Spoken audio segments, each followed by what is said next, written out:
My mom trying to set me up on blind dates.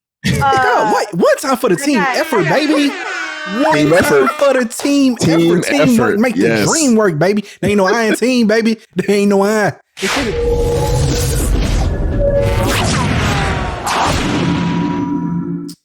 Yo, welcome back to Stop the Foolishness. This is episode 89, baby. 89. 11 from 100. Yo. 11 from 100. Yo, I know it's wild, man. Bro, like it is. That shit is crazy. Making a dream into reality. Boom. Welcome back to Stop the Foolishness, y'all, where every week we bring to you the most foolish stories from the past week. And like whatever week, this week definitely did not disappoint. How we y'all doing this week? I care how you look. Stop it. Oh, I'm just because I'm so goddamn tired. I'm just like, holy shit, man, my eyes is puffy and stuff. This nigga saw that. He all up in the camera like he in the mirror and shit. Like, what are you doing? I'm trying to look, man. You know what I'm saying? No, and I need a haircut too. Oh, nigga. So before we get into the next part, they got black barbershops down here. I'm about to say, nigga, because you ain't getting chopped up like that in no supercuts, my nigga. Yeah, hell no. You ain't getting chopped up like that in no supercuts. So they got the first week that I came here, I actually found a barber. He's a white boy, but he's one of those like Eminem, wigger type guys. As long as he can do a fade, bro. As long as he can do a fade, right? That's the best. Yeah, he did a good job. I'm actually just cheap as hell, so I go weeks and weeks without haircuts. Oh, absolutely. Yo, nigga, you already know I don't even cut my shit. Oh yeah, you cut my shit. Like I only get a chop by a professional for special occasions. Right. I'm a bro, man. It should be expensive. I ain't even gonna lie, man. For a cut every 2 weeks, man, that's like a monthly bill of like $90, like for real, like off rip. Because you're like 40 for the haircut. You're like 40 for the haircut. Then you like paying tip and stuff like that. So if you get $5, man, you at $90 a month if you get a haircut every 2 weeks. On God, dog. I still to this day do not understand why you niggas tip your barber. Like I would never for the life of me fathom or understand why you tip your barber, dog. Because they're making you look good. Nigga, I wouldn't go to him if he didn't do that. Like that's how consumerism works, nigga. Said, look, you get this one payment. That's no, bro. But I'm saying like cutting hair is not like being a waiter or like. No, fuck that. I don't tip. No, fuck that. I don't tip bartender. They don't do nothing. You don't do shit. What the fuck do you do? What the fuck does a waiter do to bring you your food? They don't do shit. At least a barber makes you look good and has conversation with you. Half the time, these fucking waitresses don't even talk to your ass. This ain't even a logical debate, dog. You rather tip a barber than hell yeah. A waitress. Yes, 100%. He already charging you $40, and you tipping that nigga on top of that? Are you love your mind? Wait, you know what? I'm like dead ass dog. I'm starting to think, cause elevator don't go all the way to the top like that.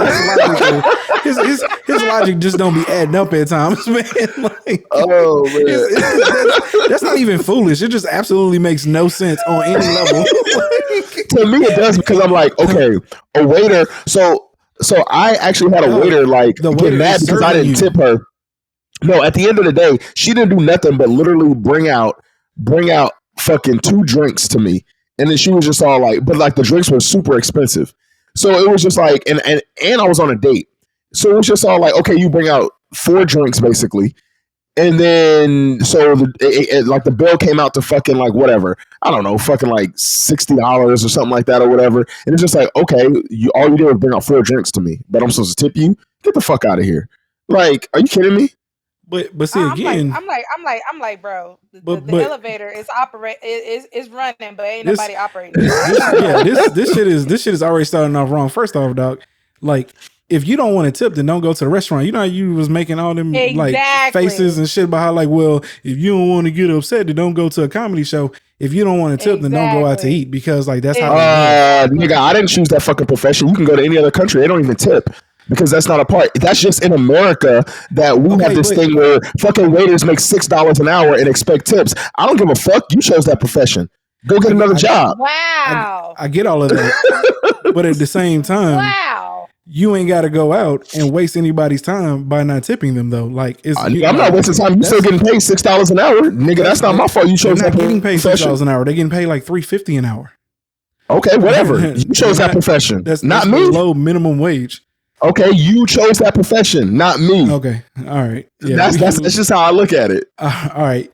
So we didn't get a listener letter this week. If you ever feel like dropping a listener letter, you can visit us at www.stopthefoolishnesspodcast.com to submit all those dope listener letters.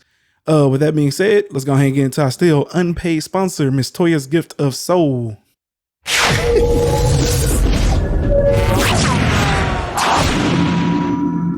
That's just gonna get edited out. All right. Now let's go to Miss Toya's Gift of Soul. Owner and head chef with Toya's Gift of Soul, located in Arlington, Texas. We are your one-stop shop to satisfy your soul. We specialize in oxtails, wings, seafood, and much more. We offer very affordable prices. We cater, meal prep, and we'll even handle your weekly night meals. We will also travel. For more information, follow us on Facebook and Instagram at Toya's Gift of Soul. Contact me, 469-849-2521, and let Toya's Gift of Soul feed your soul. All right, y'all know what it is. If you're out there in the Dallas, Fort Worth, Arlington, Irving, Plano, Duncanville, all the places up there, go and hit up Miss Toya's Gift of Soul. So to feed your soul. Oh man, all right. I do like the video package. That's pretty dope. Yeah, I said I could video package. That's pretty dope. This is what I do. You know what I'm saying? This is what I do. Let's go ahead and get into this first one here real quick because I want to talk about this because I have a very serious question. But let's just get this off here. This shit says U.S. Borders official sees 10 million in fake Rolex watches. The U.S. Customs and Border Protection have confiscated 460 fake Rolex watches from 2 shipments from Hong Kong that were on their way to Brooklyn. On Monday, CBP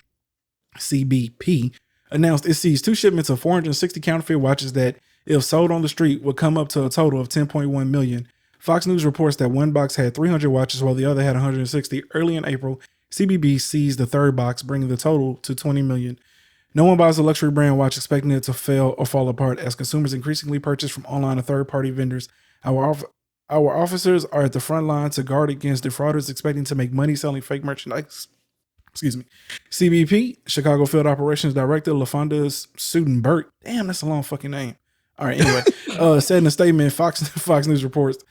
So I'm not reading the rest of this shit. So here's my $1 million question, right? Because why do they give a fuck, dog? I never understood like why we got niggas wasting time seizing fake merchandise. Like, who cares, dog? Like, I'm being dead ass. Fake. Like, nobody. Exactly. Like, who? Like, nobody cares. It has to be Rolex or like these companies like financing this shit, right? Because who gives a fuck? Like, nobody. Bro. I like, even if a nigga rolled up on me with a fake Rolex watch, I wouldn't fucking know. You know what I'm saying? Right, exactly. Rolex. I'm thinking it's a Rolex watch. Like, I wouldn't know if that bitch is fake. You know, just like a rolling on TikTok. A rolling on TikTok. It rolls. So that's how you know. I mean, I don't give a fuck. That motherfucker can skip talk fall. I give a damn nigga. That don't say Rolex. It's a Rolly to me. You know what I'm saying? Because I ain't gonna front like I got it. You know, like I can't afford no fucking Rolex. I might if I charge that shit to a card and get the cheapest one available, you know. Exactly. But outside of that, I can't afford no fucking Rolly. Or what's the other one? The Jacob, whatever, you know what I'm saying? The Jacob Mueller. Richard Mueller. Yeah, the Richard Mueller, all them fucking 250 grand or higher watches. I can't afford that. That should be crazy. And even if a nigga pulled up on me and was all like, yeah, bro, I got that milli, you know what I'm saying? I'd be all like, damn, bro, that's a lot of money you wasted. That'd be it. Like, because I'm definitely not checking to see if that shit is real. Like, I don't give a fuck. So I've never understood this because I remember seeing a story a while ago where they confiscated like, you know, like almost $1 million in like fake Gucci or like bourbon or some, you know, saying some shit like that. And I remember thinking like, who in the fuck is out here like looking for counterfeit shit? Like, why are we wasting money on this? You know what I'm saying? It's really out here niggas killing, robbing, and stealing and raping. And y'all niggas out here worried about niggas selling fake merchandise. Don't nobody give a fuck. Like, I can't think of one reason as to why this shit would even fucking matter. And, you know, they mentioned about like, you know, resale market and all that shit. But again, right, like very, very few not a lot of that shit even really holds its value. Jewelry definitely doesn't hold its value. So once you buy it, it's already worth 30% less the day you walk out the goddamn store to begin with. So like it being real or fake doesn't matter. Like I think I think it's certain type of jewelry, because I actually watched the Breakfast Club, and Yo Gotti was on there. He was talking about watches, and he was saying like how he bought like I think like a Pentique Philippe or whatever and stuff, and it was like $1,000, not $1,000, but it was like $100,000, and now it's worth like 250. So I think if you buy like custom like I guess watches or whatever and stuff, like maybe like one of a kind or whatever, like that limited edition stuff, they can go up in value. But yeah, I mean, but just in totality, I mean, you're right. Like jewelry, genuinely speaking, though, generally speaking, you know, like that, all that shit depreciates. That's why they keep trying to tell you like don't waste money on the shit and buy assets, right? Because this like been like this whole wave now, right? Like niggas buying cars, watches, jewelry and shit. All that cars shit are the worst. Cars are the worst. Know what I'm saying? Yeah. So just and the same thing with cars, right? Like $20,000, and the moment you drive off the lot is worth $15,000. Right. Exactly.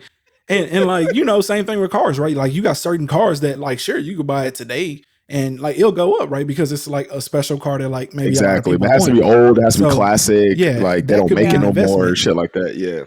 But just in general, like I just don't understand the like why is this a news story?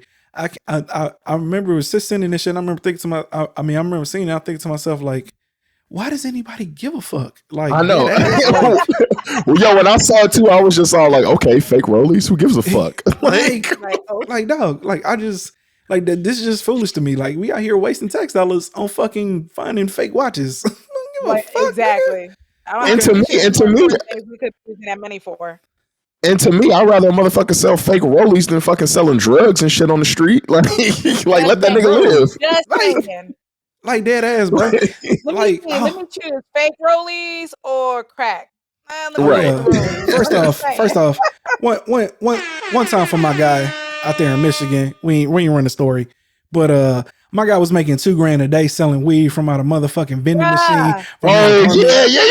Nigga, round of applause for my guy, dog. Yes, nigga, that is capitalism at its finest, dog. Like, and I am thoroughly upset, livid that like they would jeopardize this man's, you know what I'm saying, enterprise when this is what we want, right? We want capitalism. We want people to make their own way. Here, this man is a fucking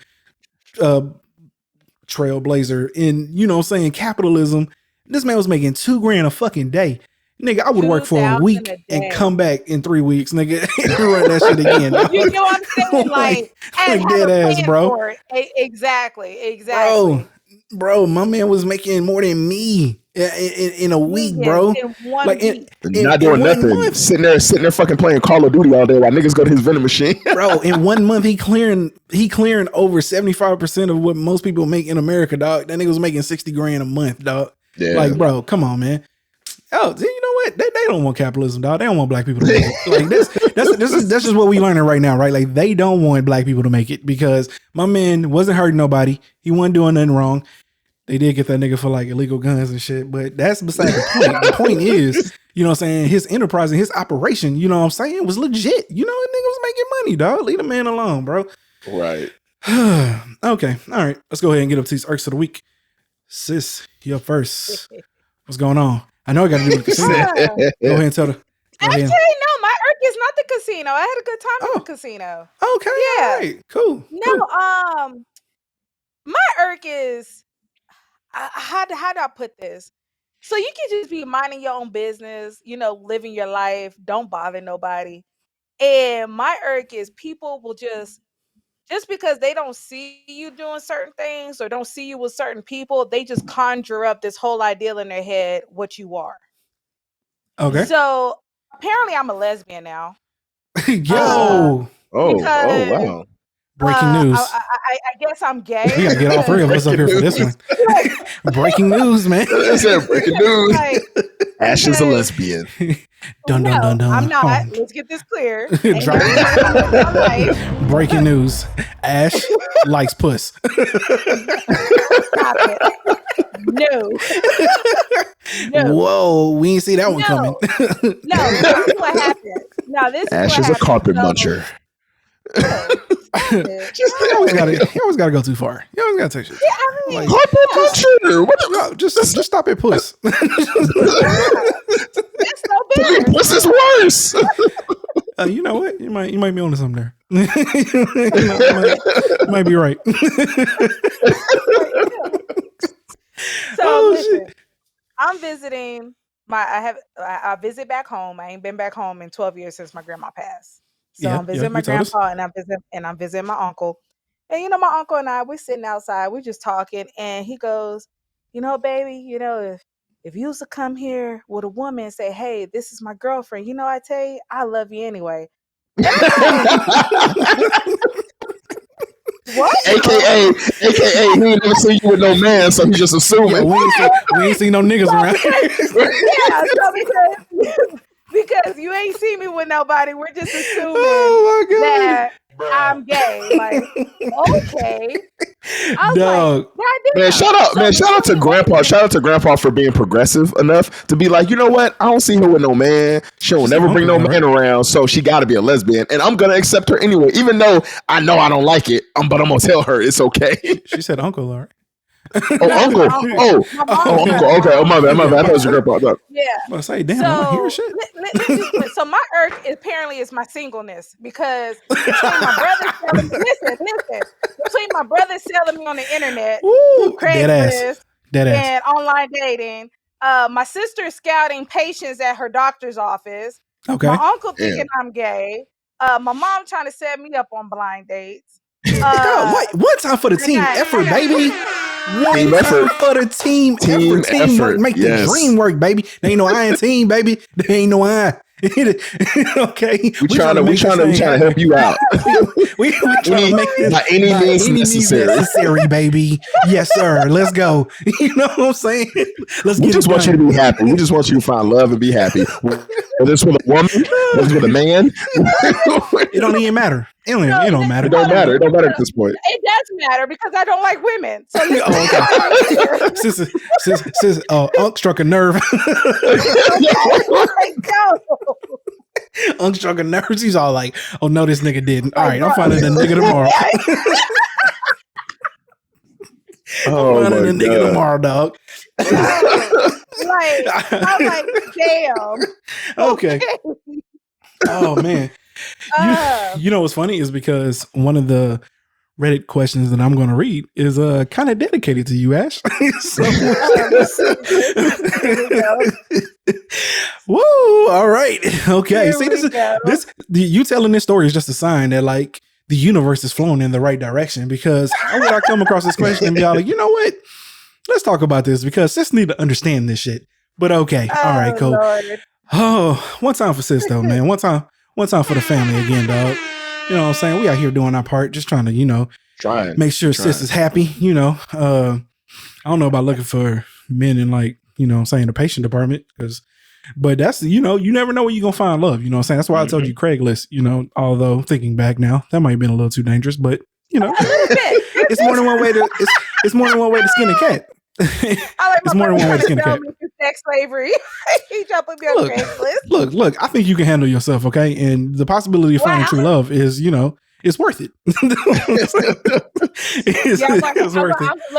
I'm going to handle myself very well. End up becoming involved with the ringleader of the whole damn situation. Like, well, shit, I'm only part of it. I might as well be associated with it, I guess. Hey, look, I got sold into it. You know what I'm saying? Lord. You think you about to get sold into it? Next thing you know, you married the motherfucker. I was just sitting here like, Lord. I said, Lord, please make something happen. Because I said, between my brother, my sisters, my mom, I need something to be done. So that way.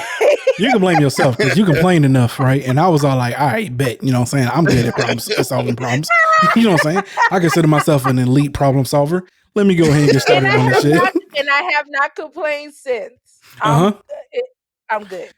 Okay. All right, cool. Cuz, you're up next, man. What's got you ticked off this week? So, oh shit, am I breaking up? Okay, here we go. Well, not the mic, but I mean, your internet is a little funky, but yeah, keep going. Yeah. All right, so, my irk is myself. Well, duh. Once again. He like, duh. But all right. Once again, so I tried to get back into the betting world yesterday. I always bet on the Kentucky Derby, and that's just like my tradition. And, and for the first time, I was like, you know what? I'm gonna bet on like more of the favorites because they tend to lead the pack or whatever. Yeah, so I put down $50. I bet on I bet $10 on 5 horses. Yeah, yesterday was a huge upset, 80-1 fucking horse. And if you guys don't know horse betting or odds or whatever, 80-1 is like a huge long shot. To give you perspective, a $2 bet on this horse to win would have won you $163. $2. So if I'd put 10, I'd have fucking made out great just on that horse. But I did see that horse, but I was like, man, it's 80-1, man. They don't never win. This was the second biggest upset in Kentucky Derby fucking history. And usually I bet on like the underdogs. I usually bet on the underdogs because I just want to win big and just, cause an upset. This year, I didn't bet on the fucking underdog and he fucking wins. Oh my God, dog. Cuz are you you know what?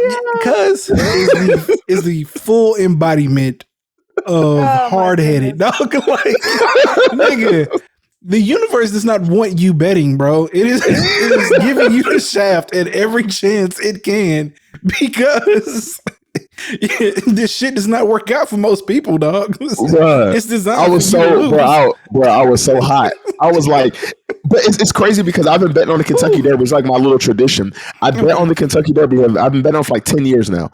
This was my like 10th year anniversary, and usually I always put some type of money on like just a huge underdog, a huge long shot.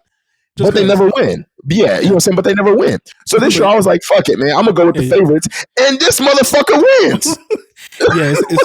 Yeah, you needed to because, you ain't got too much disposable income. Exactly. So in which case, let's get back to the problem at hand here because you need therapy, dog. You know what I'm saying? Like at this point, you have to recognize your issues, okay? And seek help for it, okay? Your issue isn't really addiction. It's lack of understanding, okay? So you need to go talk to a therapist about why I keep getting in my own way. Now here's the $1 million question though. How much did you bet? I only bet 50. So I bet $10 on 5 horses. All right. But even still, it's just like 5 horses. God damn. Like none of y'all motherfuckers did nothing. Damn. Oh, you didn't win nothing. You didn't even win like nothing. No, because the fucking long shot won. All right. Lord. Which is crazy because I could have spent less money and put like $2 on every horse, and then the long shot won, and would have won way more money. Yeah. Exactly. And then I'm gonna do that next year, and then a fucking favorite is gonna win, and I'm gonna win like fucking $10. That sucks, cuz I really feel for you. Yeah. I know. I'm not shocked. Very I'm not unfortunate. shocked. I really feel for you. I know. Oh, so it's like I don't feel for you, nigga. You know what I'm saying? I don't feel for you. Cause you're hard headed, man. And so a hard head make a soft ass. Ain't that what they used to say? Hopefully one day you hit it big, cause like that's the goal. But hopefully one day, you know what I'm saying, shit actually works out for you. Because I just knew that you would never bet again after the Kansas City and Cincinnati game. That was terrible. That was terrible. I mean, because it literally down to the wire, it still had a chance to win, and nothing went right. Nothing. Every single thing that could have went right definitely went wrong. And this nigga still had a shot and fucking lost. So it's just like, oh, like do you even talk to the man anymore? Do you try to leave him? No, man. You just I think I might have to go back to church. I think it's because I stopped going to church. God is punishing me. The universe is definitely punishing you. That shit is not up for debate. Okay. Woo. All right. Time to get into my irk. I don't have one, y'all. I actually had a really good week, like dead ass. Nice. So I'm gonna use this time to go ahead and give a shout out to all the mothers because today is Mother's Day. So happy Mother's Day to my beautiful wife, Tristan, my mom, Pamela, my grandma, Alba, my sisters, Tiffany and Toya, my aunts, Amory, Aunt Jennifer, Aunt Sandra, Aunt Angela. I know I got like some second aunts that like I need to be mentioning, but Mildred and all them. But like I ain't gonna lie to you, I can't really get all through them. But shout out to all the mothers, man. Today is y'all's day. We really appreciate y'all. I now as a father fully appreciate all single mothers, absolutely, because I don't understand how y'all do this shit yourselves. That shit is amazing. It's honestly a testament to the strength of women because Lord knows that shit would break me. I don't see how they do it. So shout out to y'all. Happy Mother's Day, man, and many more to you. All right. Yes. Happy Mother's Day, Ma, to Miss Paula. And you already mentioned Grandma. Yeah, mama. Miss Paula. My mommy, yeah. Happy Mother's Day to my best friend Soraya. And yeah, just to all the mothers out there, man. And Angela, happy Mother's Day to her. My sisters, like, hey, y'all got it. Y'all the real ones. Y'all the real ones. And I want to say happy Mother's Day to all the single ladies out there. I can't afford to take care of your kids, but I got some good dick and advice for you.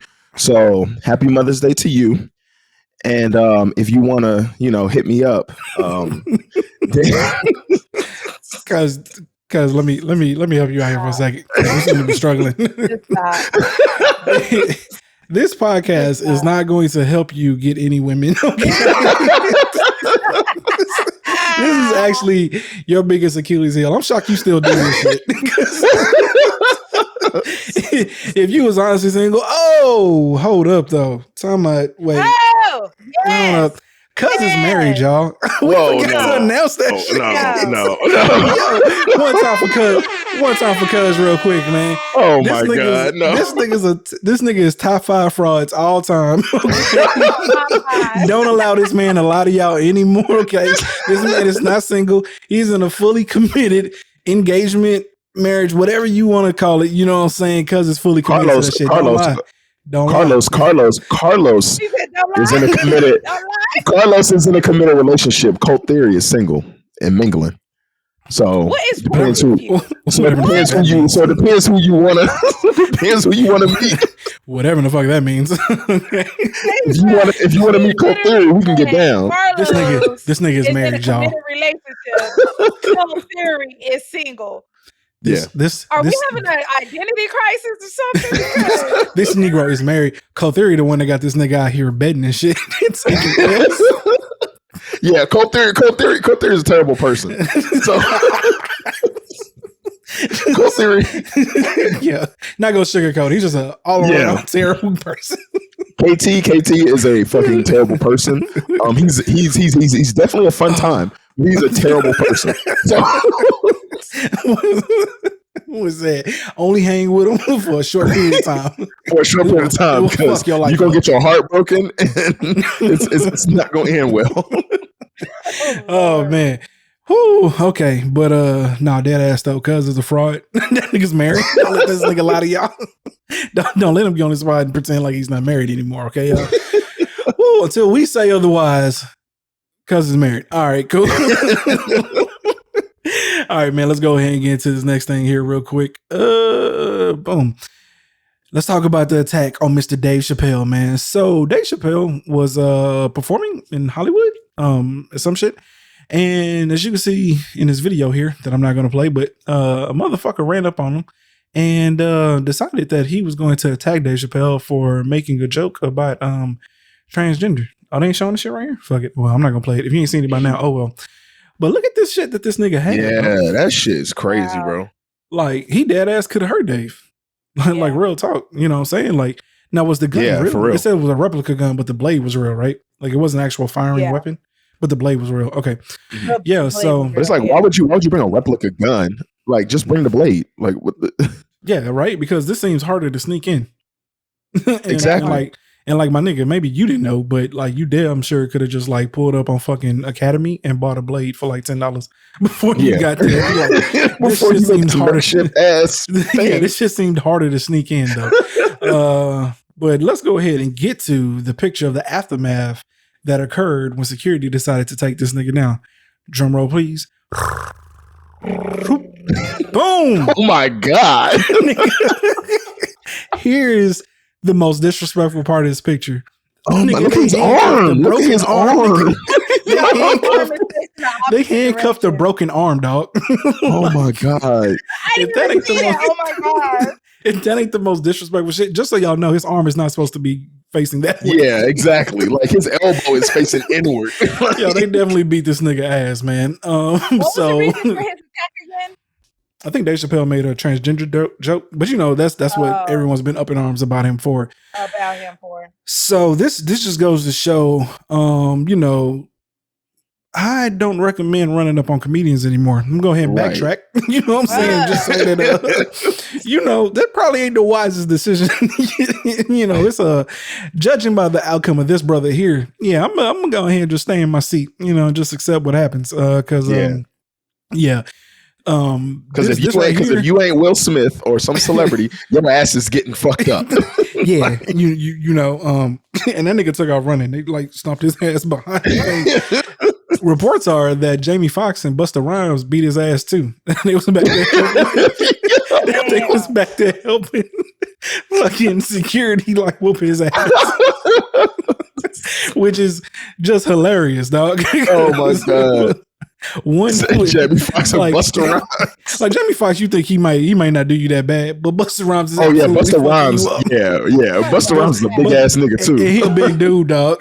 Like Busta Rhymes probably the biggest nigga back there. Like security probably don't want no problems with Busta Rhymes, dog. Like so, like if Busta Rhymes had to get in on it, yeah, you got fucked up, you know. So, but yeah, this is. But again, right, like people always take it too far, right? Like if you'd have ran up and smacked Dave Chappelle, I mean, like, yeah, he would have got dragged out, but he had a knife, dog. Like that's gonna get you fucked up. That's dangerous. You know what I'm saying? Like being real. And so again, right, like I don't want to set a precedent or believe that like you should be running up and just smacking people, because honestly, that's not cool either, you know. Especially, you know, but again, you can't tell people what to be offended by and what to trigger them. But there are consequences for your actions, and you need to be prepared for that shit. And here we have a scenario where a motherfucker clearly was not prepared for the consequences of his actions. Dude, you know, he's not getting charged any felonies. He's only facing some misdemeanors for the alleged actions. Because it wasn't a real blade, and it wasn't longer than 5 inches. So in order to hit him with like a felony assault, you know what I'm saying? Like it has to be a deadly weapon. And since it's, you know, a little 2.5. His ass got beat so bad, they just came to a mutual decision. Probably that too. That's right. Probably that too. You know, we're not ruling that out. You know what I'm saying? They probably looked at that nigga and was all like, all right, dog. So here's the deal. We'll cut you some break because you got a long road to recovery. And your medical bills alone are going to keep you, you know what I'm saying, in jail. So, you know, we're just going to. Hey, yo. He sue? That's what I was talking to my homeboy. Probably. Yeah, because of the obsessive force that they use to stop it. I mean, look at the man. Can he sue? Look at the man. Can he sue Dave Chappelle for what happened, what his security guards did to him? Well, Dave Chappelle and all them. So when you throw events like that, you have insurance, so he can definitely, he can definitely sue. But insurances don't have lawyers; they have demons. So in which case, good luck. You know, insurances don't have lawyers; they got demons. Yeah, so. Sign that contract with the devil, okay? You can try as much as you want, but odds are, you know, I don't think they might settle out of court and maybe just take care of like his medical bills and shit and little things like that. But for the most part, like, nah, man, it don't work out like that sometimes. Like it's one thing to get into like an altercation, you know what I'm saying, and then like you get slapped, but 9 times out of 10 when you go to sue. It doesn't work out in your favor. They just tie that shit up in court for so long that eventually you give up. So that's how that shit usually works. I got you. They just continue. I got you. Yeah. Yeah. But y'all know a couple episodes ago, I said, yeah, run up and smack a nigga. Rethink that. Rethink that. I rethink that. Yeah, rethink that. Yeah. Okay. All right. We're not going to do that. Yeah, what we're not going to do. You want to slap maybe a B-list comedian like who's still doing comics, maybe a little hole in the wall somewhere. Yeah, that's the thing. It's just like, man, you go up on like arguably like one of the most famous top comedians next to Kevin Hart, basically. Like that's who you run up on? Like what? But you know, he's really the only like Dave Chappelle's really the only comedian really that people got a problem with right now. Like so, again, right? Like when people are so driven by their belief, you know, and make them do crazy shit. And as you see here, I want to know what his plan was. Was he genuinely trying exactly? What was your plan? Was he just trying to fuck him up a little? Because I don't. The weapon itself is very hard to use, even in like a close, like hand to hand battle type of shit. Out. Yeah, right. It's like how do you? Then too, you can't even blame it on like I guess. Well, I mean, maybe if he got offended by a previous joke and like maybe one his Netflix episode, but it's like, so you came in with the intention to do this, so you can't say like, because he said a transgender joke, like that's because you came in with the intent, Yeah, that's what triggered it. You know, he was waiting on that "I wish a nigga would" moment, and then that moment came. And I wish a nigga would. he found himself into a fuck around and find out moment. He found out, so you know it's crazy because, like I said, how everything comes full circle, and a lot of times you don't think about it. And you know, like I said, I get on here all the time, right? And I say shit, but y'all know I'm a much more grounded person. I don't actually act out of emotion, but again, it's crazy when you see these things, which is how powerful and driven these people can be behind their beliefs, and you know, saying how sensitive the world has come to certain things, right? Like I tell y'all, I joke all the time. I wouldn't actually run up and smack somebody, although I might. Don't let me lie, I might, but but a lot of times, right? I just be shooting the shit, right? Like I don't be dead ass serious. But there are people out here who truly are fanatical and like will go the full 9, you know what I'm saying, and do crazy shit. And like that's this person right here. So there's that. Okay. All right, let's go ahead and get into these stories from Reddit here. Up first, this was found by Sis. This shit is says my ex-husband wants to reconcile with me. He's 23, female, but on his terms. My ex and I divorced late November of last year. I would share why, but it's a super long story. Just know it was really messy. Anyways, he came back a month ago, right, wanting to reconcile. I asked him kindly to give me time to consider things and then us time to rebuild and take things slowly if I decide to proceed. However, he's giving me ultimatums stating that he wants to get back together sometime this year soon, or he'll just get engaged to someone else. But he'll propose anyway just to give me the opportunity to remarry him. Like, what the fuck? I just came out of a whole marriage with him. I'm not looking to remarry him or anyone else in the near future. I'm just super confused as to why I'm being rushed to reconcile with him. I would be more receptive to start all over, build everything back up. However, this is a huge turnoff because I like to be able to see real change from him, then make a sound decision. It really don't seem like there's anything to talk about. Right. He's pretty adamant. He's like, look, either you get back with me by this time or I'm just going to get engaged and marry somebody else. But what didn't add up to me with that was, so you say, what he said, by 6 months or before the year is up, or I'll just get engaged or propose to somebody else. So what, are you seeing me and one other person? Because I'm trying to figure out how you just going to propose to somebody else. Right. Exactly. Like, so make that make sense. I mean, that alone don't make sense. But also, homie's an ass. Like, absolutely. The fuck? Like, nigga, who the fuck is you to fucking come over here and be all like, yeah, I want us to get back together, but if you don't say yes, I'm just gonna go ahead and remarry somebody else. But I'm gonna go ahead and propose to you, just so I can give you the opportunity to say yes. Like, nigga, what the fuck, nigga? Just off the principle of like, just off the principle of pride, you can't let that nigga have that shit. Like, nah, bro. Yeah. Like, nah. You ain't even got to worry about me, G. Go ahead and go marry whoever. They can have your whoever ass. You want to marry, they can have worry about me. Exactly. They can have your ass, dog. They got it, because who ain't gonna be me is me. Like, stop it. Yeah.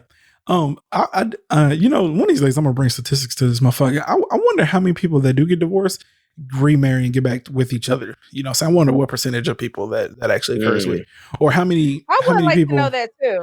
That maybe not remarry, but I think it's more often. I think it's more often than not. Yeah. Right. Like, and maybe not get remarried back to each other, but eventually find their way back and just kind of like stay together the rest of their life. Cause, especially whenever you are no longer with someone and y'all had a good relationship, but just certain logistic things didn't work out.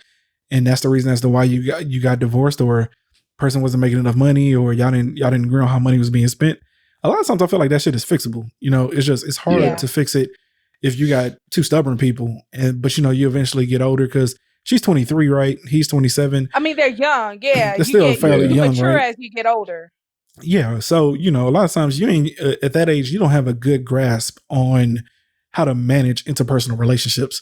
So I'm always, especially like a young age, right? Like, got married at like 18, divorced by 20, 23, like around this age, right? I wonder how many of those people actually wind up eventually getting back together anyway and kind of working it out, because, they were just too young to really handle the situation, the intrinsic intricacies of marriage. You get what I'm saying? Like, I'm curious, because I hear about that shit a lot, man. And, I just wonder how often it happens is ultimately what I'm getting at. Yeah. So I will tell you one thing. You leave me, shit, we ain't getting back together. We can smash.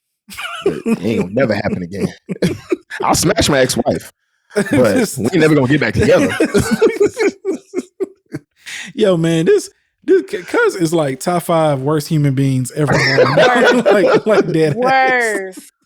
No. Cult Theory is top 5 worst humans. Carlos is a great person.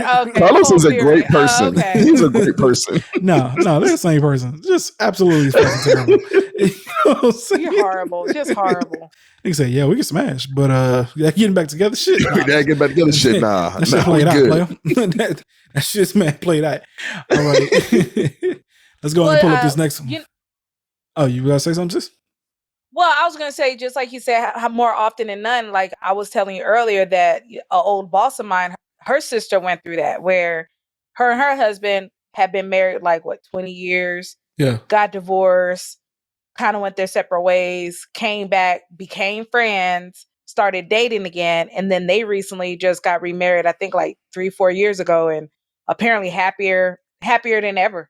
They just, Cause another thing is, remember I showed y'all that little tweet timeline where that nigga was all like, yo, you think you want to get out here till you actually get out of here. And then you realize it ain't nothing but shit and piss in the pool out here. You know what I'm saying? Ain't no fucking go. You should have stayed where you was kind of situation. Ain't no fucking goldfish and starfish out here. Ain't nothing but shit and piss out here. So, and that's why I be saying, man, like when I be watching, and I know everyone isn't like this, but again, it's like when I be watching these podcasts and people talk and be seeing these little, personalities and shit and reading the comments, nigga, I'm grateful, nigga. And I pray like, Lord, please don't let this woman ever leave me. Because I don't have to deal with nothing. Please don't let this woman ever leave me. Keep me on the straight path, Lord. I'm good. Like, bro said I ain't trying to do it. Nah, bro. But to me, what the craziest thing is that like most of like the awesome women, like, I mean, take Ash for example. Like, she's an awesome woman, got herself together, everything beautiful. Those are the women that usually don't go really like seek like the men or whatever and stuff. So it's just like really, so it's like there's really great women out there, but like they're so hard to find because they're either caught up in work or they're not really going out or whatever and stuff. Mm-hmm. But the girls that are going out, them are the fucking hoes. Them are the fucking ones you gotta watch out for. Like dead ass, bro. Them are the ratchet. That's so true. Those are the ratchet. Good girls ones. at home, dog. Like exactly. Real, bro. Good girls are really at home, and like all the ones that you see that's out. Oh yeah, they done been ran a train on. They done fucking like did everything. It's like you don't want that. like dead Watch, ass. Like good girls be at the crib. That female niggas just gonna start knocking at doors. Like, yo, are you a good girl? Who live here? I feel like your best option to find like a good man or woman is like at work or something like that, because obviously that's where you'll see them. So just by haphazard events, just crazy. That's actually how any guy I've actually started dating, I actually either met them through a friend or I met them through work. Exactly. Yeah. Like my it's either through a friend or at work. Through work. Mm-hmm. But that's I mean, that's I think that's like that's a good portion of relationships though. Most people form, you know what I'm saying, their lifelong commitments, you know, through acquaintances or, you know, saying like employment and shit. Very rarely do, you know, holler at, you know, somebody in Starbucks and shit. Like rarely does that shit work out. Usually it's usually through acquaintances and shit. So okay.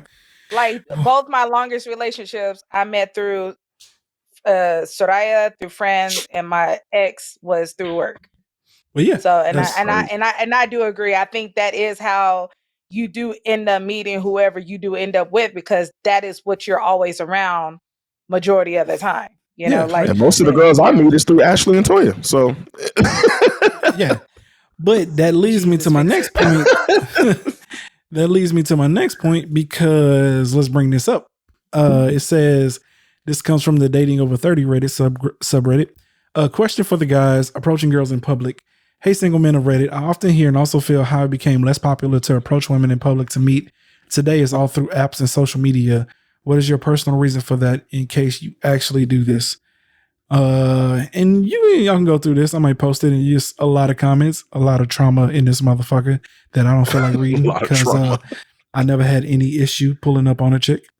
So, but with that being said, the ironic part of this is that's kind of how me and Trish like ultimately met, because one, we used to work together, and you know what I'm saying, you know, we was back in MySpace, and you know, she was online one day and I was all like, boom, you know what I'm saying, I hopped in the DMs and bam, you know what I'm saying, this is the way the world, this is the way our world turned out. With that being said, this is an interesting question, because I actually, without even like seeing this, I thought about this a while ago. I think I brought it up before, right? That like, I kind of felt like men aren't really approaching women in like the world anymore, right? One, because women are more guarded because niggas are creeps, and a lot of times niggas don't take rejection well. Because I told you I had a homie that, you know what I'm saying, which, you know, it was asshole-ish, but every time he got rejected back in the day, he was like, well, fuck you then, bitch. You know what I'm saying? Yeah, like, yo, I know friends that like do that too. You know, like, bro, like, like ass. Like it was definitely like, bro, like now it would be like, bro, what the fuck is wrong with you? Exactly. But back then, you know what I'm saying, we just laugh at the shit. Bro. You can't help that she's married, bro. Calm down. Back no, this is when we were 16, 17, 18, 19. Wasn't nobody married. He just didn't, you know what I'm saying? Niggas just didn't take rejection well at all. Bro, it was absolutely terrible. But oh man. But also there's also a large population of men that they don't take rejection well, in the sense of, you know, they don't like the awkwardness of being told no, you know what I'm saying? So you know, you couple that with that's me. I've never approached a girl. Like, I've only met girls through like friends, cousins, acquaintances. Like, I do not approach girls. So I don't. I got a mixed bag of like who I've been with, because I definitely didn't have a problem with approaching women, but a lot of times that shit didn't work out for one reason or another. But I can totally get it, right? Like, it's just more convenient and easier, right? Because if you get told no over, like, you know, Instagram or whatever, you know, you just go on about your motherfucking day. Oh, well, struck out. Keep it pushing. In public, it's awkward, it's weird, and you know, millennials are known to be introverts, right? Like, we're considered like the generation of like motherfuckers who don't like to leave the house, you know. So in which case, this question poses an interesting perspective, because if you're not in a lot of social circles, for, you know, and I think about this at times when, you know, Kevin Samuels used to read off, and we'll talk about him later, but Kevin Samuels used to read off like all of these statistics, and I started thinking, well, if women who are single are working all the time, and when they get off, they just want to relax and don't really like exist in like a lot of social circles, they're going to be single regardless, right? Because like men just aren't approaching them in public.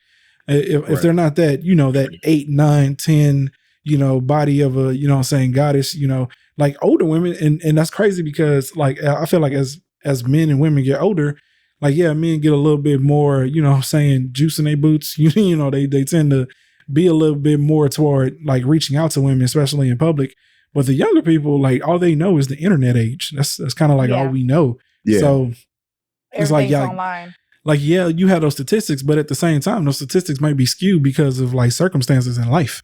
And so that's why when I seen this question, I was like, that's very interesting because I truly wonder if like they actually ran the data asking women how many of them like go out and exist like in social circles often, how that data would relate to why so many Black women, you know, saying under the age of 35 are single in comparison to their, you know, counterparts, you know. So that's just my thing. I will say though that I also don't approach women because I fancy myself as a celebrity like Chris Brown. And Chris Brown ain't approaching no women, they come to him. So can we go on to the next story, please? I muted that nigga.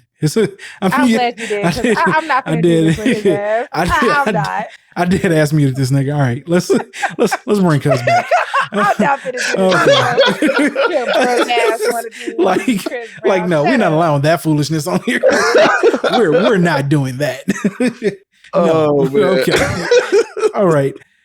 Let's go ahead and get into this last one here real quick. So unless you've been living under a rock, the man, the myth, the legend, the controversial figure himself, Mr. Kevin Samuels, passed away May 5th, 2022.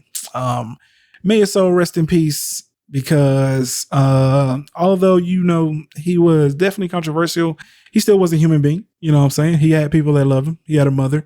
And it's terrible because like his mother found out that he passed away on social media. That should just suck, dog. That is ridiculous. That is bad. It just absolutely sucks, man. Because I can't even imagine my mom finding out something like that. Like, that's devastating. Yeah, Vanessa Bryant found out that way by Kobe. It's just, it's terrible, man. It's the world we live in. People want to break the news first, but it's just, my God, man, it's terrible to hop onto Instagram and your feed come up and you see rumor report is Kevin Samuels has passed away, and like that's your child. Like, yeah. I feel like to a certain extent, again, like the more digital we go, the further we stray away from humanity, man. And it's really fucked up. You know what I'm saying? Sure. But what's fucked up more is the women that are like happy about like, oh, like I'm so happy or whatever he's dead because he's, you know, it's just like, yo, whether you like him or not or whatever, he's still a human being at the end of the day.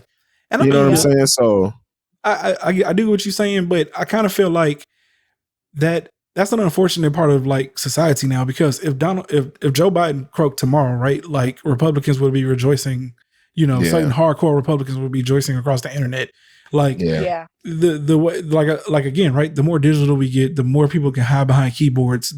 And honestly, this shit isn't really anything but an interpretation of who you are on the inside, right? So being happy that someone passed away is just the fact that like you're a shitty person, you know, like that part. You don't think about the person's family, you know. That's why even listening to Kevin Samuels when he was talking about the Will Smith and Chris Rock shit, right? Like he the one that had me thinking like, damn, I ain't even think about Chris Rock and his family, right? Like, what about Chris Rock family? His family saw him get slapped on TV. Like, how is his family supposed to feel, right? Like, is he always brought an interesting perspective. That again, like if you watch the whole thing, right? Like we always got sound bites because that's what you get on social media, and to a certain extent, that was good for his brand, right? So we're not going to mix words here and pretend like I'm not. I know he passed away, but at the same time, we're going to discuss him in totality here. You know, like he was a very harsh person to listen to, and in my opinion, he did act a certain way or bring about certain things because like that shit was good for his brand. Like, and I felt like the more he did it, the more he had shit like that in his videos, the more he would go viral. Kevin Samuels had one of the quickest rise to fame of anybody I ever seen.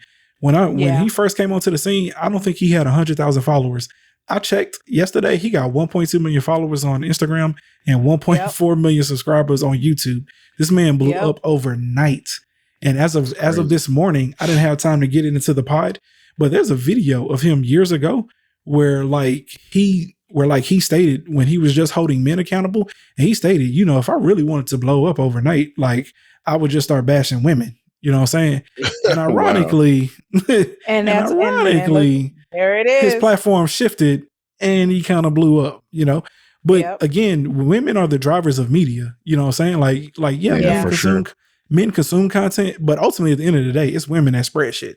Every successful blog is virtually ran by either a group of women or started by a woman of some sort, so that's true. Look at the magazines, Cosmopolitan, Vogue, all of that. That's niggas ain't buying that ran shit. by women. Exactly. It's women. Yeah. Like I see that shit all the time and think that's dumb as fuck, and just buy a Kit Kat and keep it pushing. Like I never bought Kit Kat, keep it pushing. Like dead ass. When I'm in like the doctor's office, I don't even pick them hoes up and read them. Like I grab like the Nature magazine or some shit. I never read any of them hoes. So that shit is there for women.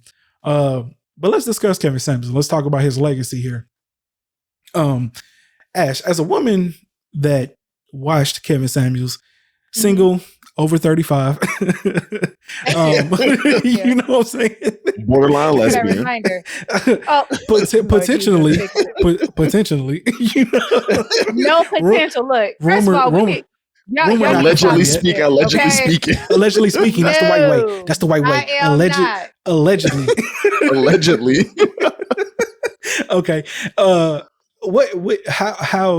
and let's be raw about it. Like ultimately, what was your honest opinion of Kevin Samuels as the figure that he was and what he claimed he was trying to do or whatever, My when I found out about it, like I said, no matter how bad of a person people might thought he was, don't nobody deserve to die. It's not like I was over here, finally, he shut up.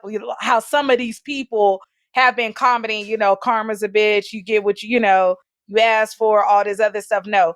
My issue was Kevin Samuels is not saying some of the stuff he wasn't saying was legit. My issue was his deliverance.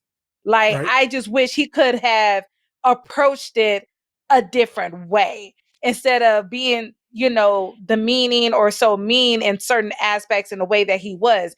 You can still tell the truth. You can still not sugarcoat things, but you could do it in a better way. He could have delivered it better. That was my issue with the man.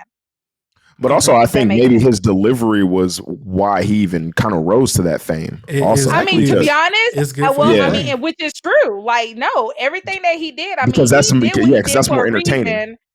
Exactly, he did what he did for a reason, and it got him where where it got him at that high standard. It got him on that level. I get that. Yeah. Don't mean I had to like him for it, but he felt like he did what he needed to do to get what he was trying to achieve. He had a goal. He had a place where he was trying to get as far as popularity, whatever the case may be. And he got there by any means necessary, no matter who he might have torn down, no matter whose feelings he might have hurt. That did not matter because it got him where he wanted to be. Yeah. Period. Point. And that's why, and I mean, honestly, that's why Cult Theory says the things he says on his podcast. It's because I have a goal to get us to where we need to be. So I'm going to say whatever. But outside of the podcast, Carlos is cool. Nigga, you ain't shit outside the podcast. I don't even know why you even say that. Like you're a liar. You 365 days out the year ain't shit. That's the fraud part of a podcast. Cause keep lying, dog. No, nigga, that's lying. You. Stop it. We just want y'all to know there's no difference in these niggas. Okay, that's just who this nigga is. Stop it. Okay, because as a single man that has been married, that doesn't even look at marriage traditionally, and doesn't want that, because Kevin Samuels really catered toward people who did want a traditional lifestyle to be married, have kids, different type of shit. Kids, family, but in your honest opinion, don't give me no bullshit, nigga. Like, what did you think of Kevin Samuels? Honestly, I liked him. Honestly, I didn't follow him necessarily or anything like that, but from the stuff that I saw, I felt that he was because to me, I feel like we live, especially here in America, we live in this fantasy ass fucking world of fucking Disney fairy tale of life, especially when it comes to relationships. And it's that's not fucking reality. And to me, he pretty much just brought that out as look, your fucking Disney Cinderella fairy tale fucking relationship or marriage that you are seeking, it's just not possible because you got 3 kids, you're 40 years old, and you're overweight. You know what I'm saying? So it's just you're not going to find that tall, dark, handsome, whatever guy and all this bullshit. That person isn't checking for you. Yeah. Okay. So, because you're breaking up kind of bad. That's the only one. Okay. Oh, sorry. Okay. All right. No, you're good now.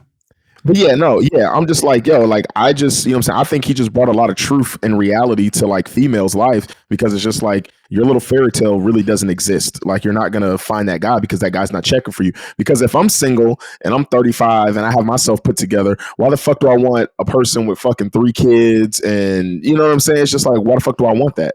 You know what I'm saying? So yeah, I'll keep my comments to myself. Because I mean, you can't find the right person and like, you know what I'm saying, take that on. But it's like most men, you know what I'm saying, and I'm totally different, you know what I'm saying. Most men, I look at my brother and stuff like that. Yeah, including yourself in that. Oh no.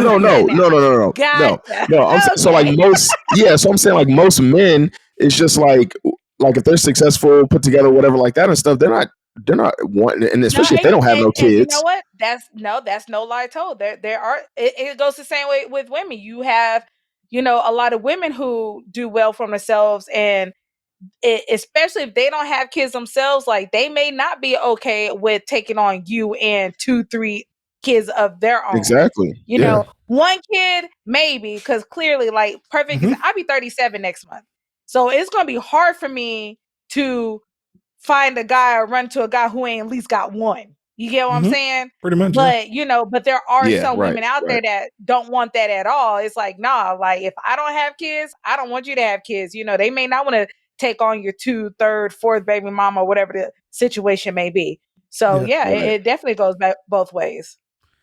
Yeah, it's one of those things that here's my ultimate opinion of Kevin Samuels. Kevin Samuels, and the funny thing is like nobody really knows this motherfucker's age, because I've seen 53, 56, 57. I've seen like a different age like every time I read like a story. I think they had it on the police report though. He was born in 65. Okay. 65. Oh, 65. Well, on the police report that I saw, on a CBS article that I had read, it said that the police report listed him at 53 years of age. So I don't know. It don't matter. Wow. The point is that the motherfucker was born. That motherfucker was born through our parents' generation. I don't know how y'all parents was, but Kevin Samuels talks exactly the way that like I was raised. Them niggas didn't sugarcoat shit. That's another reason why I was never really triggered. I was never really triggered by Kevin Samuels because, and which is crazy why so many of these women take the shit this way, because I'm all like, who raised you niggas? Because this is exactly how them niggas talk to us. You know what I'm saying? Like they didn't sugarcoat shit for us. They didn't tell us, you know what I'm saying, the world is all, cookies, rainbows, and candy and shit. Like, nah, nigga, you're like, the world is hard and you need to be prepared for that shit. Half of the reason I am the way that I am today was because of that. And I'm still trying to get out of this thought process of thinking like the world is just ultra hard. I mean, it is hard, but like if you're doing what the fuck you're supposed to do, it becomes a lot easier. It's not just grind all day and, worry about, bills and life and all this shit. Because the way they preached it to us was like, nigga, every day you're gonna have to be out here hunting lions and tigers and shit. Like that ain't how my life is. Like every day I'm not out here. Tigers and bears. Oh my. You know what I'm saying? Like that's how they made it seem when we was growing up, right? And so people like Kevin Samuels, really hard driven people like that from that time period, military people, they tend to be hardened and really straight to the point and don't really care about how you feel. And my biggest issue with Kevin Samuels and the men who defended Kevin Samuels, especially in the way that he delivers shit, is that y'all niggas pretended like, yo, women just upset because he's giving you truth in a way that y'all don't want to receive it or that you're not trying to hear it. When I know for a fact that if he was trying to talk to any of you niggas that way, y'all would be trying to run him a fade. You know what I'm saying? Yeah. Like y'all not taking that shit from that person. If your boss walked into your office right now and started talking to you the way this nigga be talking to women, y'all niggas gonna take that shit. So that's my issue. Yep. So I'm in total agreement with Sis. His legacy will ultimately be that the message got diluted because of the messenger. And I don't subscribe to this thought process that you can just say whatever the fuck you want, no matter the way you say it, because it's a kernel of truth in it. And that's supposed to be okay. Yeah, it's a kernel of truth in it. Mm-hmm. And furthermore, I don't necessarily believe in what he's talking about anymore because, again, he keeps bringing back like, traditional women, our parents, the way that they were raised. them women were miserable. Even the men were miserable. Like they were. Like niggas don't want that. Like we are looking for happiness. And I think a lot of women weren't very good at articulating. Now, don't get me wrong, 95% of the women that was calling into Kevin Samuels were delusional and deserved every bit of the check. Very delusional. You know what I'm saying? got deserved all that shit. Like, how dare you sit up here and pretend like you settling for a regular nigga like me, and like you just a regular ass person? Like, what makes me not capable of being able to be with you? And all they would talk about is like money, where they going in life, but you ain't there yet. Where they going in life, but you ain't there yet. Exactly. So, you know, if we run it back to the dude with the pod that was all like, yo, really successful women, you know, a lot of times aren't wanted. That may very well be the reason why. You know, we're seeing it in real form. That's why I was talking about like really driven people who are really make it in life. You know what I'm saying? They be hard people to deal with. So again, that's sure. And that's a very small, minute amount of people, right? Like we're talking very few people, right? Especially when we talk about women making that kind of money, and even men, right? Very few people in the world make that kind of money. But to bring it full circle here, I said this shit yesterday in a group chat. I said this shit yesterday on my pod. At the end of the day, Kevin Samuels was funny. He was entertaining. Like that was it. You know what I'm saying? Yep. He wasn't some prophet, because that shit that sis shared, that Kevin Samuels, that they said this is what Kevin Samuels was trying to tell men, nigga, that's basic. You know what I'm saying? That's basic shit. That's what any man is supposed to be in life. So like this nigga's not some prophet because he's trying to tell you how to be a man. You know what I'm saying? Like niggas know what they're supposed to do. You get to a certain age as an adult, you know what you're supposed to do. It's whether or not you have the willpower and the, what's the word I'm looking for? The balls. Right on top of my head. No, willpower and the work ethic to get to where you're trying to get to in life, right? And you know, and then some people thought he was an ass. No, he definitely was an ass, but at the same time, he was spitting real shit. So you can't just dismiss what this motherfucker was saying. It was absolute truth in what he was saying. It was just hard to absorb that shit because of the way in which he was saying it. His deliverance, exactly. Yeah, you know, and at the end of the day, that's really all he was, man. He was just a highly entertaining goofball. And that's it. Like dead ass. Like I'm just being honest. Like he provided entertaining goofball. He provided nothing positive to the world, dog. And I'm not about to sit up here and pretend like he did, even though he's dead. He didn't. You know what I'm saying? May his soul rest in peace, and may, you know what I'm saying, he journeyed into a better place. But ultimately, his legacy left in the world isn't a good one. I wouldn't go back and watch a single. I wouldn't go back and watch a single one of his videos and watch it and say to myself, Lord, like this is somebody that people need to be listening to. No, a dead clock is right twice a day, and that's who he was. So in which case, take that for whatever it's worth. That's my opinion of the guy. You know what I'm saying? I wish that his family, you know what I'm saying, happiness and peace, and hopefully they can deal with his death in a good way and remember him for the person that like they remember him as being, because a lot of people he pissed off, and you know, I just don't agree with the way that he would talk about things, because the way he described women in relationships was just like, yo, you just got to accept whatever way your man is and just move on from that. And it's like, nah, bro. No, just the same way you wouldn't want men to accept women of any caliber. Why should women accept men of any caliber just because he's a protector and a provider? That's dumb as shit. That part. You know what I'm saying? That's the very definition and recipe for a terrible relationship. You know, like, and he'd be spitting that shit. I'm all like, y'all niggas just want obedience and servitude. Like y'all don't want like a relationship. That was his definition of a relationship. Obedience and servitude, a man being a provider and a protector. Like that was it. Okay. Yeah. Nah, bro. We well past that. Now we're not in Disney World anymore. I mean, we're not in Disney World either, but we're definitely well past just I go to work, I provide and protect, and you know what I'm saying, you just do all the housework and you just got to accept whatever this dynamics of the relationship is. Now we're well past that shit. So in which case, that's just my opinion on Kevin Samuels, you know, and you know, hopefully, you know what I'm saying, he did touch some people and he did provide some positivity to some people. I definitely believe that, like, you know, if the men tuned in and listened to when he was checking niggas, hopefully some of them young niggas heard what he had to say, because that shit was definitely appropriate for them. And even to the women, right? Like, I'm not going to say it was necessarily positive, but it was a reality check. Like, yo, where your head at? You need to come down several notches, because like you bullshitting. Okay, that's just not the way the world works. Okay. And and before we head out here, that was my ultimate thing. My ultimate hat tip to Kevin Samuels. Kevin Samuels was a realist down to the details of understanding life. Life is a competition at every level. Every podcast is jockeying for everybody's ears. Every person that's on TV is fighting for roles. Every sport you're fighting for a roster spot. Like, y'all got to quit pretending like shit just works out because you want it to work out that way. And that ain't the way the world works. The world works is some people hit the genetic fucking lottery. You weren't one of the people that hit the genetic lottery. Okay. You know what I'm saying? And like, it's testament to men, right? Like, a woman with kids provides obstacles to a single man who wants to enjoy life with another woman to where he can get up and do anything that he wants. So you're already sort of out of a particular part of the dating pool because you have kids. That's just reality. It's not about being mean about it. That's just the reality. But see, he didn't deliver it that way. He would just be like, you know what I'm saying? Like, you out of your rabbit ass mind. That's how he was saying shit. Like, so again, right? Like, had he delivered it better, I think his message would have been absorbed way better. But it's the way he would deliver shit. And there'd be times when he would be on other podcasts and he would be more grounded in the way that he would speak, and it would sound positive.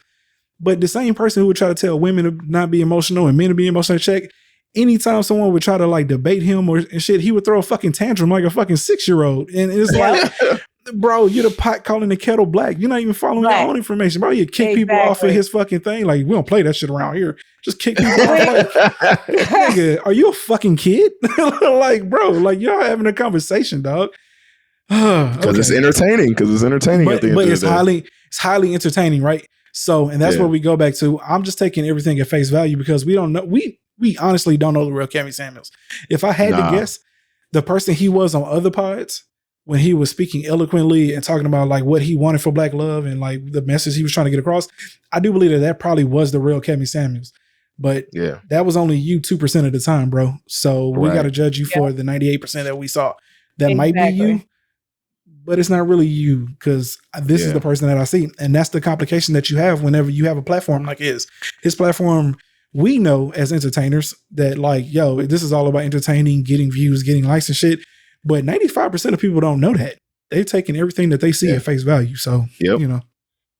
All right. And also, I would like to say this segment is sponsored by our new sponsor called Dare. Don't do drugs, people, because reportedly Kevin Samuels died of cocaine and fentanyl. I ain't want to say that, man. Maybe. So allegedly, yeah. We're gonna hit it with a heavy allegedly because if he did though, I will say this: it is honestly shocking to me how many people drugs have a hold of, man. Oh like, it's crazy. Because Michael, forgot his last name, a boy from The Wire, right? He died from overdose, right? Yep. And you know what's crazy about him is like he would do Vice documentaries about like the underground and drugs, and he would talk about like how he like, you know, had to overcome drug addiction and stuff like that, and then it's just like he fucking dies of that shit. You know what I'm saying? So it's like he was, you know what I'm saying, he was preaching to other people about not doing it, but he was still strung out damn near, you know? It's sad. And that's the sucky part. You never know what somebody is going through in regards to drugs. And some people, they cover it up so well until they one day finally come out and say, you know what? I have a problem. And that's the downside of drugs, right? This is what I'm going through. Exactly, And that's the downside of drugs because, you know, you know, he might have just been looking to have a good time and you don't know how spiked that shit is with fentanyl. And that's the reason as to why he passed away. So to a certain extent, Kevin Samuels may not even really had necessarily a drug problem, right? He might have just been looking for a good time. But unfortunately, right, like when you deal with shit like that, you know, that tends to have a hold on you. But we know that coke is like one of the top 2 most addictive drugs, you know, out. So in which case it's very hard to see him not being addicted to it. Yeah. So it's just crazy. Like I said, when I first seen that shit, I was just like, man, it's wild to me how many people you would never think about are actually out here like really struggling with drug addiction because Kevin Samuels for the most part looked like he was on a straight and narrow and regular ass guy. And here he was. To me, he looked like a dude who would like just have like 2 cocktails and that's it. Like you don't go home. pull a baddie and just go home. You know what I'm saying? Yeah. Like that's it. And it was Michael Williams sucks, we were talking about. Yeah. Okay. Yeah. Michael Williams. Yeah. That shit's terrible, man. So, you know, if another lesson from this, man, reach out to your people, man. If you know they know some shit they ain't supposed to, you know what I'm saying, get on them. I'm not say get on them, like get on them, but you know, talk to them. Help them. Yeah. Try to, for sure. Okay. All right. Y'all got anything? Can y'all help me with my gambling problem? Boy, that's an addiction too. You can give me your bank account passwords. Give you fucking. But I can't do that, right? Because as a. Oh God. Because it's married. I can't do that. Because I'll be leaving one person poor. I'll be leaving two people poor, not one. Okay. Yeah. Okay. All right. If you made it this far, we appreciate you for kicking it with us this week. Make sure you follow us on Apple Podcasts, Google, or Spotify, wherever you get your listening pleasure. We're also now on YouTube, so you can catch us there as well. Make sure you click that subscribe button and hit that notification so you can get all the updates. With that being said, we're going to go ahead and sign off. It's your boy, Imperator Rozay. And it's your girl, Ash. And it's that dude, Code Theory. We out.